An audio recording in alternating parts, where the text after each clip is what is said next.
به الذين صعدوا في معرج الصدق والصفا اما بعد فاعوذ بالله من الشيطان الرجيم بسم الله الرحمن الرحيم اللهم رب زدني علما صدق الله مولانا العظيم وصدق رسوله النبي الأمين الكريم ونحن على ذلك لمن الشاهدين والشاكرين ان الحمد لله رب العالمين۔ برادران اسلام، ہمارے دین اور ہمارے مذہب میں سندوں کا بڑا اعتبار ہے۔ پورا دین سند پہ ہی منحصر ہے، کیونکہ نبی کریم صلی اللہ تعالی علیہ وآلہ وسلم سے صحابہ کرام نے روایات حدیث فرمائیں، ان سے تابعین حضرات نے، ان سے تبع تابعین حضرات نے، ائمہ محدثین نے۔ اگر وہ سندیں نہ ہوتی تو پھر کون سی حدیث کس کیٹیگری کی ہے، کس سے عقیدہ بنتا ہے، کس سے صرف عمل میں، کس سے صرف فضائل اعمال میں استعمال کس کو کیا جائے گا، یہ بات کوئی جانتا ہی نہیں۔ تو اسناد کی بڑی اہمیت ہے، چاہے وہ طریقت کے سندیں ہوں یا دروس کی سندیں ہوں، دونوں میں سند کا متصل ہونا ضروری ہے۔ میرے پاس یہ نعمت تھی اور حضرت علامہ مولانا خوشنود میاں صاحب مدد اللہ العالی نے ایک مرتبہ یہ بات میرے سامنے رکھی کہ حضرت کوئی ایسی سند جو رسول کریم صلی اللہ تعالی علیہ وآلہ وسلم تک پہنچتی ہو اور ان اکابر کے ذریعے یہ سند ہو جن اکابر پہ دنیا حرف زنی نہیں کرتی۔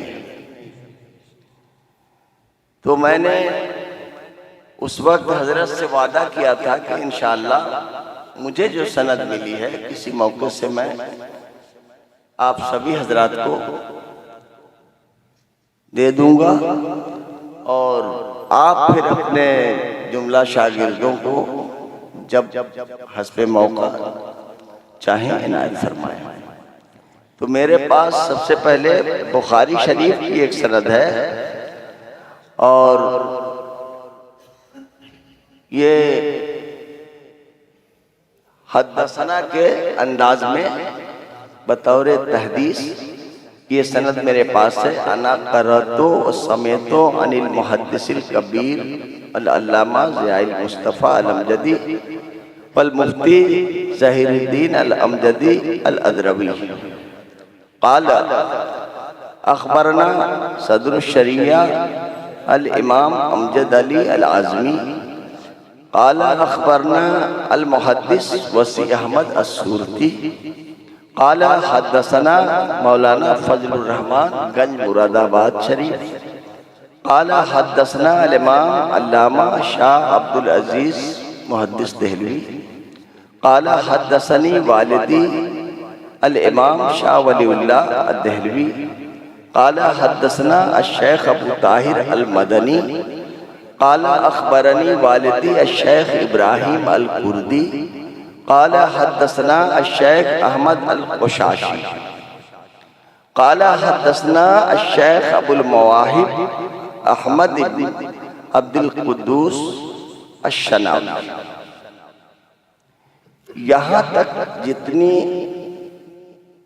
سند میں جتنے اسما گزرے یہ اتفاق ہے کہ ان سب کو سلسلہ عالیہ مداریہ کی بھی نسبت حاصل ہے۔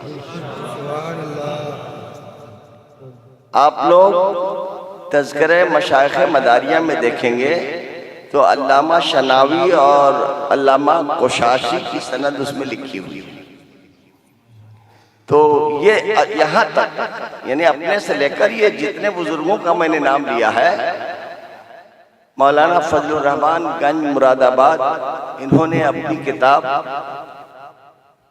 ان کے صاحبزادے کی کتاب ہے تو افضال رحمانی، اس میں انہوں نے خود اپنے سلسلہ عالیہ مداریہ میں بیعت ہونے کا اعتراف کیا ہے۔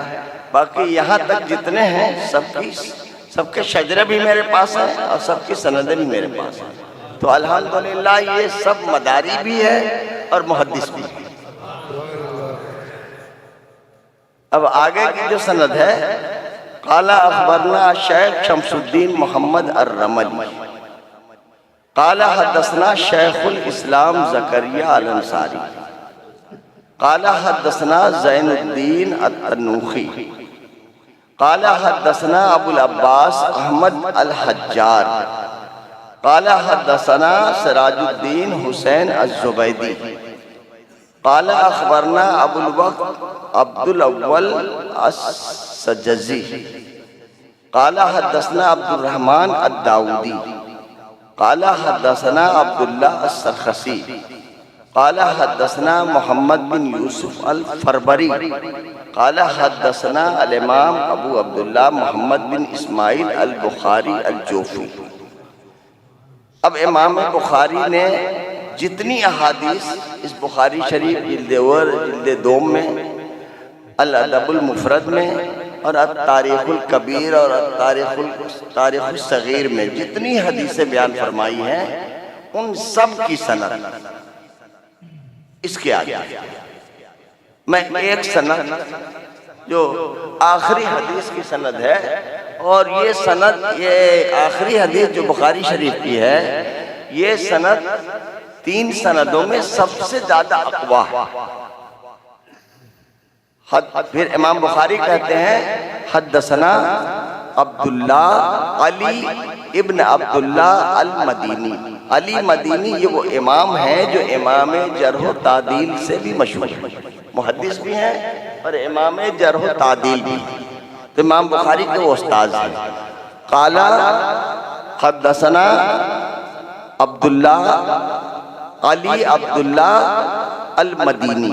یہ مدینی جو ہے 2 طریقے سے استعمال ہوتا ہے، ایک تو مدنی، مدینہ منورہ کی نسبت ایک مدنی سے ہوتا ہے، اور چونکہ مدینہ ہے تو مدینی بھی اس کا استعمال ہوتا ہے۔ یہ مدینہ کے محدث، مدینہ منورہ کے محدث تھے تو ان کو مدینی کے لفظ سے استعمال کیا جاتا ہے۔ یہ بھی ایک مدنی کی ترکیب ہے جو آپ لوگوں کے ذہن میں اور دماغ میں آنا چاہیے۔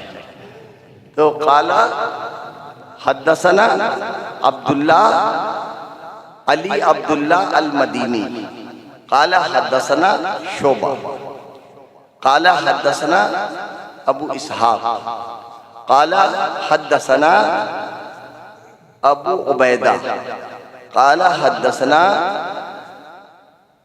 ابو موسیٰ الاشعری قال حدثنا رسول اللہ صلی اللہ تعالی علیہ وسلم وسمعت رسول اللہ صلی اللہ تعالی علیہ وسلم کلمتان حبیبتان الی الرحمن خفیفتان علی اللسان ثقیلتان علی المیزان سبحان اللہ وبحمدہ سبحان اللہ العظیم۔ اس سند کی سب سے پہلے میں اجازت دے رہا ہوں، اور اگر مولانا صاحب چاہے تو قرات کر دیں، اور قرات کر کے میں باضابطہ طریقے سے اس کی اجازت دے دوں تو یہ زیادہ اور بہتر رہے گا۔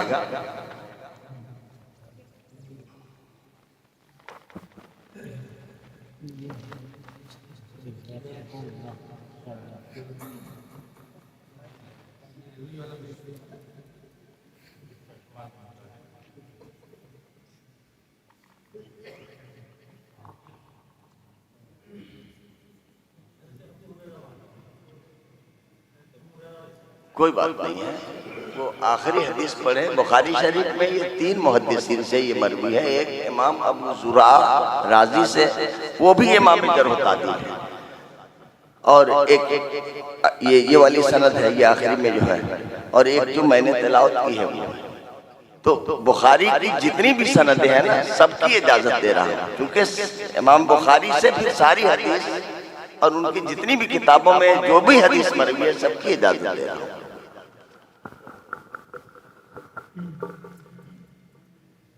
اعوذ باللہ من الشیطان الرجیم، بسم اللہ الرحمن الرحیم۔ حدثنا احمد بن اشکاب قال حدثنا محمد بن فضیل عن عمارة بن القعقاع عن ابی زرعة عن ابی ہریرة رضی اللہ تعالی عنہ قال قال النبي صلی اللہ تعالی علیہ وآلہ وسلم كلمتان حبيبتان إلى الرحمن خفيفتان على اللسان ثقيلتان في الميزان سبحان الله وبحمده سبحان الله العظيم۔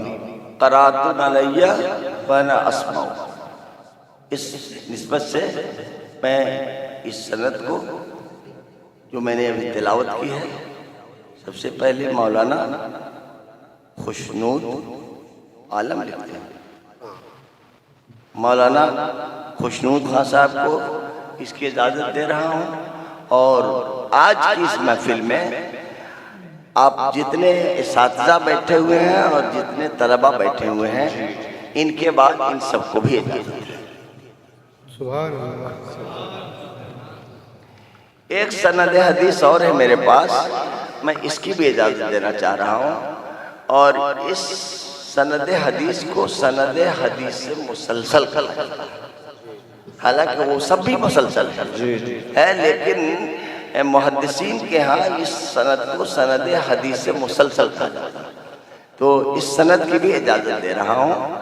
اور یہ حضرت امام محدث عبدالعزیز دہلوی کے طریق سے یہ بھی ہے، اور اس کو میں اردو انداز میں نے اس کو رقم کیا ہے کہ حضور نبی کریم صلی اللہ تعالیٰ علیہ وآلہ وسلم سے پڑھا حضرت ابو قابوس رضی اللہ تعالیٰ عنہ، جو آزاد کردہ غلام ہیں عبداللہ ابن عمرو ابن عاص کے، اور ان سے درس حدیث لیا حضرت سفیان ابن عمرو ابن دینار نے۔ عمرو ابن دینار سند حدیث میں ایک بڑی حیثیت کا نام ہے، اور انہوں نے کہا کہ مجھ سے پڑھا سفیان ابن عیینہ نے، یہ بھی امام ہیں، محدث بھی ہیں اور صاحب جرح بھی ہیں، اور انہوں نے کہا کہ مجھ سے حدیث پڑھا حضرت عبد الرحمن ابن بشر بن حکم، اور انہوں نے کہا کہ حضرت ابو حامد احمد بن محمد بن یحییٰ بن بلال البزار، جن کو امام بزار کہا جاتا ہے، جن کی حدیث کی کتاب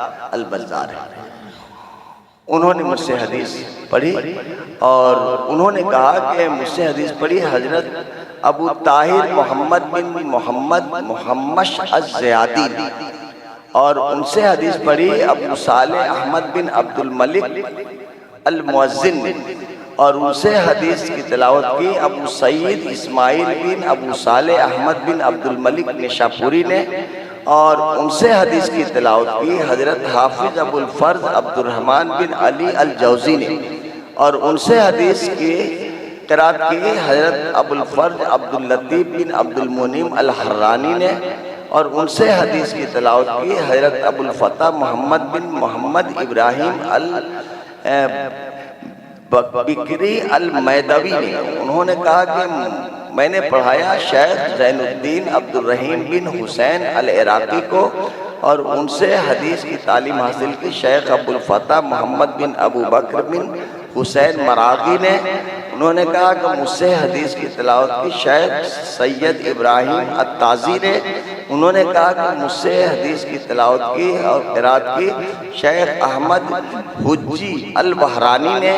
انہوں نے کہا کہ مجھ سے حدیث کی تلاوت کی حضرت شیخ سعید بن مقری نے، یہ اپنے زمانے کے بہت مشہور قاری بھی ہیں، اور انہوں نے کہا کہ مجھ سے حدیث بیان کی شیخ سعید بن ابراہیم خزائری المعروف بقدورہ نے، اور انہوں نے کہا مجھ سے حدیث کی تلاوت کی شیخ یحییٰ بن محمد شناوی نے۔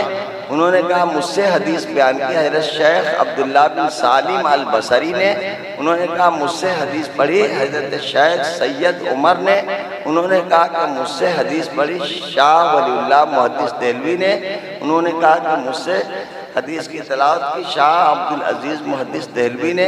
انہوں نے کہا مجھ سے حدیث کی تلاوت کی مولانا فضل الرحمن گنج مراد آبادی نے۔ انہوں نے کہا مجھ سے حدیث کی تلاوت کی اور قرات کی شیخ محدث وسیع احمد سورتی نے، انہوں نے کہا مجھ سے حدیث کی قرات کی اور تلاوت کی اور سماعت کی حضرت صدر الشریعہ امجد علی اعظمی نے، ان سے حدیث کی تلاوت کی حضرت محدث کبیر ضیاء المصطفیٰ اعظمی نے، اور حضرت مفتی ظہیر الدین الامجدی الادروی نے۔ میرے شیخ الحدیث یہ مفتی ظہیر الدین الامجدی الادروی تھے، جو ڈائریکٹ صدر الشریعہ کے، یعنی اگر ضیاء المصطفیٰ محدث کبیر کی سند کو بھی ہٹا دیا جائے تو ڈائریکٹ محدث کبیر کو چھوڑ کر کے مولانا ظہیر الدین امجدی نے صدر الشریعہ سے ڈائریکٹ سماعت کی، ان کو شاگرد تھے۔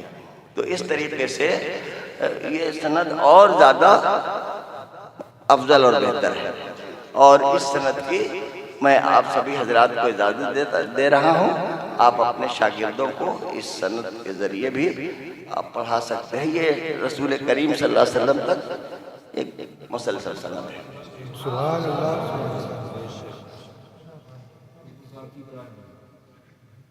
نہیں، میں لایا ہوں، سب فوٹو کاپی بھی دے رہا ہوں، جتنا زیادہ آپ مولانا صاحب کے حوالے کر دے رہا ہوں، اور آپ بانٹ دیں گے اپنے شاگردوں کو، پھر میں پڑھا دے رہا ہوں۔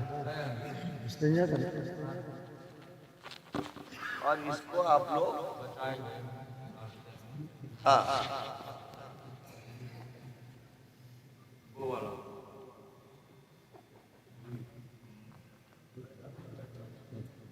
وہ پہلی والی بھی سند میں اور دوسری والی بھی سند میں۔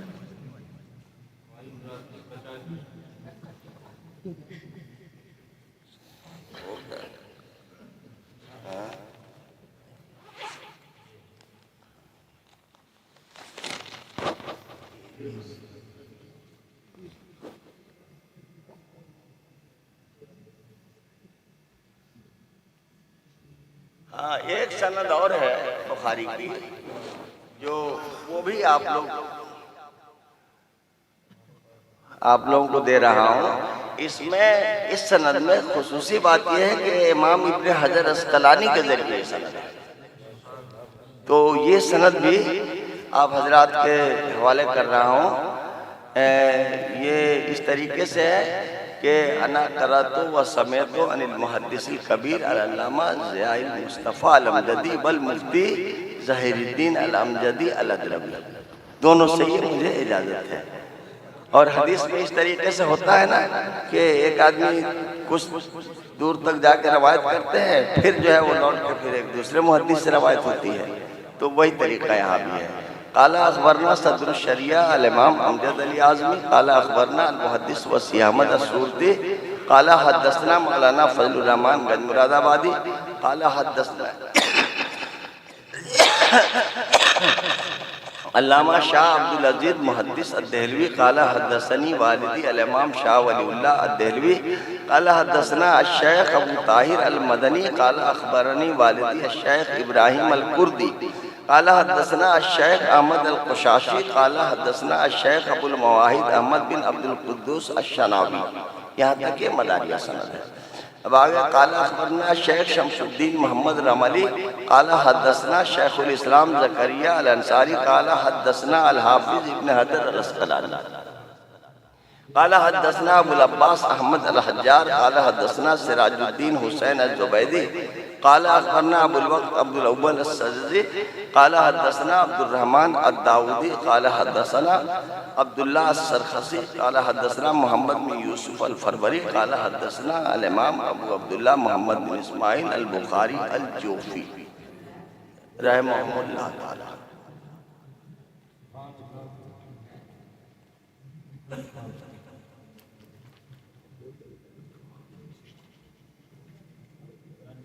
اور اس سند کی اجازت میں آپ کے استاذ محترم مولانا فرید صاحب کو بھی دے رہا ہوں۔ سبحان اللہ۔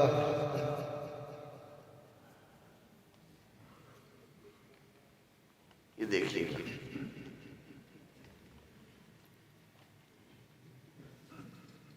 اب اپنے مدرسین کو اور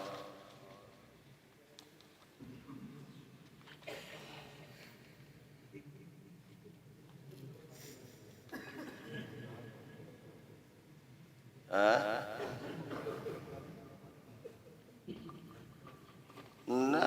اب باقی اور بھی سندیں ہیں میں لایا ہے، وہ تو سب کی اجازت ہوتی ہے۔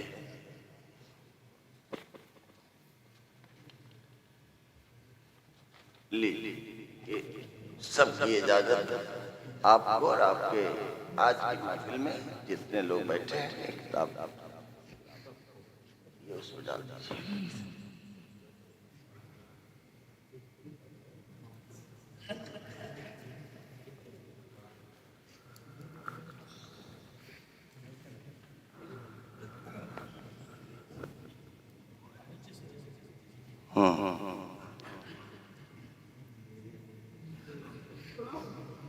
بسم اللہ الرحمن الرحیم۔